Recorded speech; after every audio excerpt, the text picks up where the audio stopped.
Late success in life, যাদের সাফল্য দেরিতে হয়, হস্তকরতল বা পামিস্ট্রি নিয়ে আজকে আলোচনায় আমি অরূপ কুলবী আপনাদের সঙ্গে।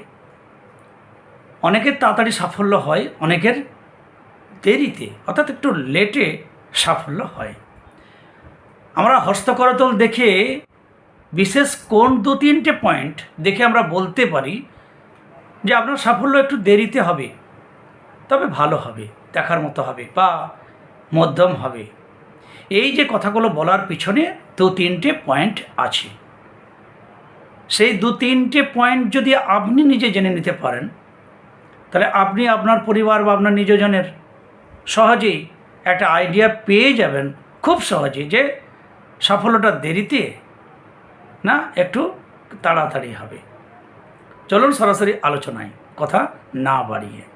বন্ধুরা, যদি আমার এই চ্যানেলটি আপনারা সাবস্ক্রাইব না করে থাকেন, তাহলে অবশ্যই সাবস্ক্রাইব করে সঙ্গে থাকবেন। আমাদের সাফল্য বা সাকসেস এ বিষয়ে আমরা জানতে গেলে, যদিও আমাদের সমস্ত গ্রহ প্ল্যানেটের উপর একটা গুরুত্ব আছেই, সমস্ত প্ল্যানেট যদি আমাদের যখন ভালো হবে তখনই আমরা সাফল্য পাব। কিন্তু তার মধ্যে যে দুটো পয়েন্ট আমাদের সবসময় লক্ষ্য রাখতে হবে, সেই পয়েন্ট নিয়ে আমাদের আজকের আলোচনা। আমাদের এই হস্তকরতল, এখানে বৃহস্পতি, এটা শনি, এটা রবি, এটা বুধ, চন্দ্র, এই শুক্র, রাহু, কেতু, এভাবে আমাদের হস্তকরতলের ভাগ আছে।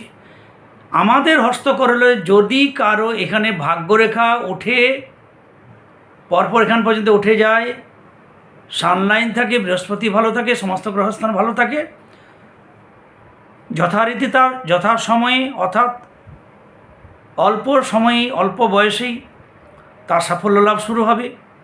তার লক্ষণ পাওয়া যাবে তার এডুকেশন লাইফে, পড়াশোনা বা শিক্ষার ক্ষেত্রে তিনি যথেষ্ট সফলতা লাভ করবেন। এখান থেকে বোঝা যায়, ওখান থেকে বোঝা যায় তিনি ভালো ছাত্র, ভালো স্টুডেন্ট, পরবর্তীকালে গিয়ে তাড়াতাড়ি তিনি সার্ভিস পাবেন, সাকসেস পাবেন, ব্যাস।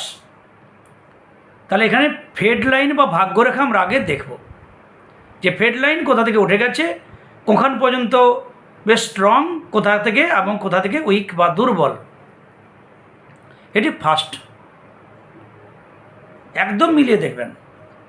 যে সমস্ত মানুষদের হস্তকরতলের এই ভাগ্যরেখা উঠে যাওয়া প্রথমেই ভাগ্যরেখা নেই, যাদের ফেড লাইন বা ভাগ্যরেখা এই যে শিরোরেখা, যে পয়েন্ট দেখাচ্ছি, এই যে শিরোরেখা, এই রেখার নিচে সেরকম কোনো প্রমিনেন্ট ভালো পরিষ্কার ভাগ্যরেখা বা ফেড লাইন নেই।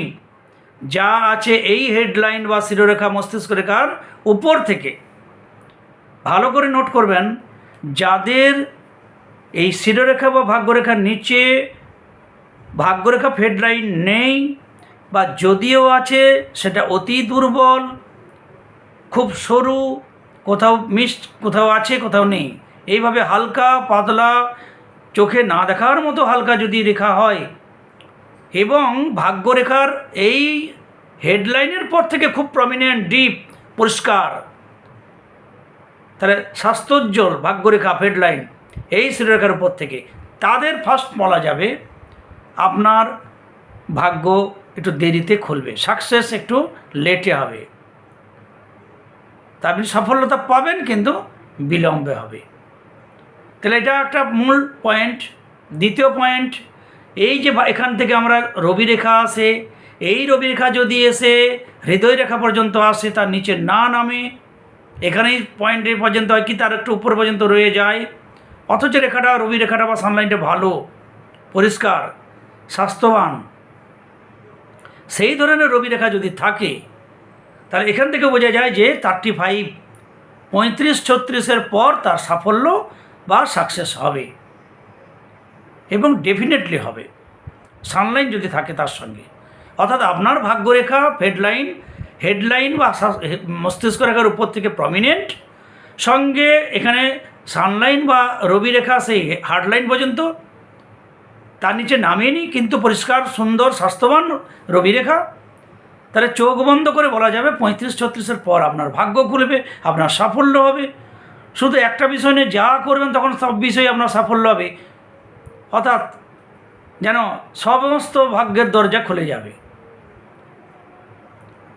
সঙ্গে যদি বৃহস্পতি খুব সুন্দর হয়, উচ্চস্থ হয়, বৃহস্পতিতে যদি চতুষ্কোণ থাকে, কি ক্রস চিহ্ন থাকে, সোনায় সোহাগা, ওই সময় থেকে যে ভাগ্য খুলবে আপনাকে আর পিছন ফিরে তাকাতে হবে না।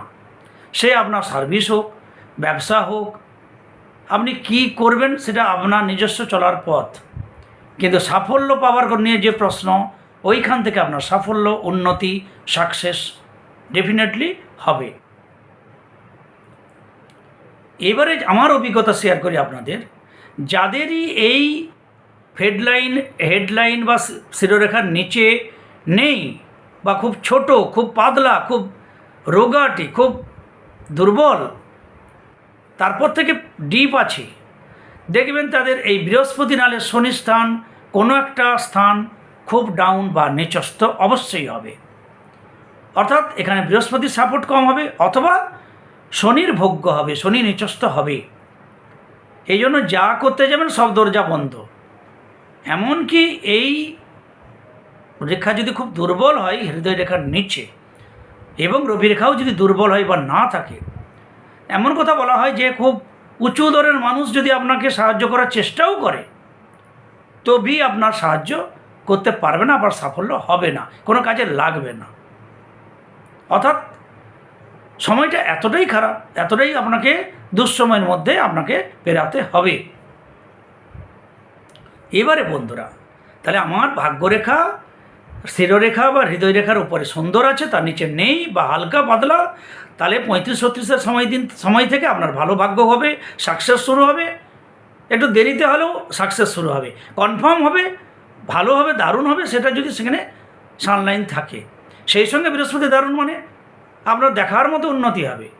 এতদিনের দুঃখ কষ্ট, এতদিনের যন্ত্রণা, এতদিনের একটা অন্ধকার দশার মধ্যে কাটানোর পর আপনার আলোক দশা শুরু হবে বিজ্ঞানের ভাষায়। সুতরাং এ বলা যাবে। এবারে বন্ধুরা, যাদের নিচে নেই রেখা, নিদারুণ কষ্ট, যা করতে যাচ্ছেন সাকসেস হচ্ছে না, তারা যদি এই দুঃসময়ে, অর্থাৎ শনি নিচস্থ, বৃহস্পতি নিচস্থ, একটু সৎভাবে উপাসনা, একটু ঈশ্বরের নাম জপে, কি গুরু নাম বা গুরুদেবকে শ্রদ্ধা, রেসপেক্ট, পিতা মাতাদের, একটু হৃদয়মান হন, একটু উপরবেলার সঙ্গে কানেক্টিং করে চলেন, তাহলে তাদের ক্ষেত্রে যা হবে, ওই 35-36-এর পরে ওই যে রেখা আছে আরও ভালো প্রমিনেন্ট হবে। বৃহস্পতির শনি স্থান, রবি স্থানে কোনো সামুদ্রিক ভালো সাইন বা চিহ্ন ফুটে উঠবে। কেননা আমি বহু দেখেছি। তাতে তার জীবনে আর পিছন ফিরে তাকাতে হবে না। সুখ, শান্তি, সম্পদ, অর্থ তার জীবনে মনস্কামনা পূরণের জন্য যথেষ্ট, যেটা হবার হয়ে যাবে, এবং তাও সৎ পথে হবে। তাহলে আজকে আমার কথা যে দেরিতে সাফল্য, যাদের ভাগ্য দেরিতে হয়, সাকসেস একটু লেটে হয়, তাহলে আমরা কি দেখে বুঝবো মূলত কি পয়েন্ট আছে জ্যোতিষশাস্ত্রে, হস্তকরতলে বা পামিস্ট্রিতে? তাতে আমরা বলবো, যদি আপনার ভাগ্যরেখা ফেড লাইন, শিরোরেখা বা হৃদয় রেখার উপর থেকে হয়, নিচে খুব নেই, অথবা খুব লিকলিকে সরু রোগাটে, যেন চোখে দেখা যাচ্ছে না এমন যদি হয়, অর্থাৎ এক কথায় দুর্বল, তাহলে আপনার ভাগ্য 35-36 এই নাগাদ থেকে কি তারপরে হবে। এবং যদি উপরে রেখাটা ভালো থাকে ডেফিনেটলি হবে, এবং সেটাকে আরও কনফার্ম বলা যায়, চোখ বন্ধ করে হবেই 100% বলা যাবে।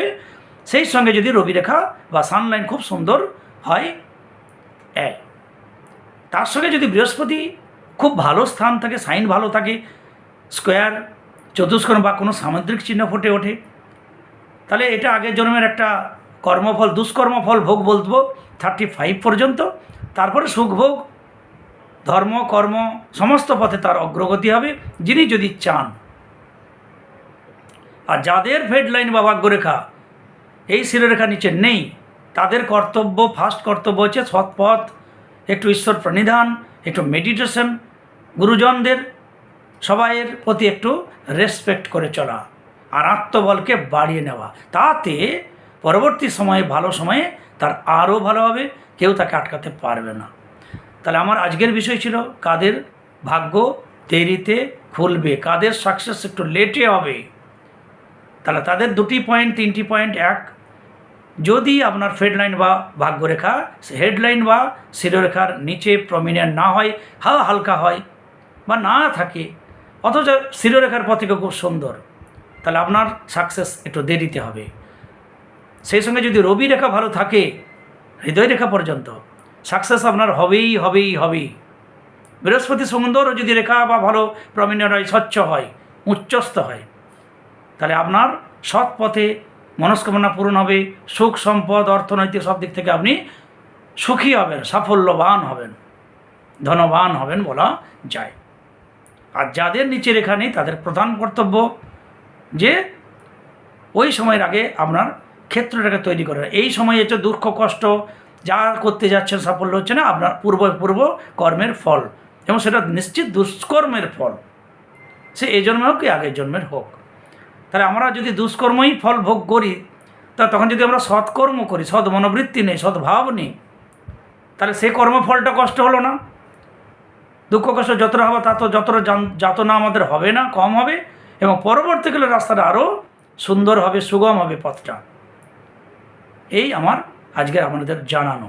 এবার প্রতিকার হিসাবে যদি বলা হয়, যদি আপনার আছে ভালো ভাগ্যরেখা শিরোরেখার পরে কিন্তু সানলাইন নেই, তাহলে সূর্যদেবের কৃপা প্রার্থনা করা উচিত। খুব নমঃসূর্যায় জপ করুন, বিল্ল গাছকে প্রণাম করুন, চুনি ধারণ করতে পারেন, বিল্ল মূল ধারণ করতে পারেন, রবিষ্ঠা ধারণ করতে পারেন। যদি প্রাণ চাই তাতে একটা ভালো পার্সেন্টেজ পাবেন, 20%, 30% রত্নের একটা ফল পাবেন। কিন্তু সূর্য প্রণাম যদি না করে রত্ন পড়েন, যদি গুরুজনকে শ্রদ্ধা না করেন, রেসপেক্ট না করেন, চুনি পরে লাভ নেই, তাতে কোনো ফল পাবেন না। সুতরাং এই হচ্ছে ব্যাপার। কোনো মেডিসিনের সঙ্গে পথ্যের একটা রিলেশন আছে। রুগী জন্ডিসের রুগী, তাকে জন্ডিসের ওষুধ দিল ডাক্তার, সে লুকিয়ে লুকিয়ে তেঁতুল খেলো, ঝাল মশলা তরকারি খেলো, তার কখনো রোগ সারবে না, মৃত্যু পর্যন্ত হতে পারে, ওষুধ মাথা সালে পড়ে থাকবে। সেরকম আপনার রবি রেখা নেই, সানলাইন নেই, রবি খারাপ, আপনি চুনি পড়লেন, গুরুজনকে অশ্রদ্ধা করলেন, আপনি চুনি পড়লেন, আপনি অহংকারী হয়ে গেলেন, আপনি চুনি পড়লেন, কোনো হৃদয়ের কোনো উন্নতির চেষ্টা করলেন না, তাহলে আপনার চুনি ওই ওষুধের মতো ওষুধ হয়ে রয়ে যাবে। এই যে জন্ডিস রোগীর মতো যেমন লুকিয়ে লুকিয়ে খাওয়া যদি অভ্যাস হয়, তাহলে আপনার এই চুনির মতো সেই জন্ডিস রোগীর যেমন ওষুধ কোনো কাজ হবে না, চুনি আপনার কোনো কাজ করবে না। আমি উদাহরণ দিলাম এবং উদাহরণটা নিশ্চিত সঠিক। সুতরাং এই ছিল আমার আজকের আপনাদের ছোট্ট ভিডিও, আমার অভিজ্ঞতা শেয়ার করা। সবাই ভালো থাকুন, সঙ্গে থাকুন। জয় গুরু, জয় গুরু।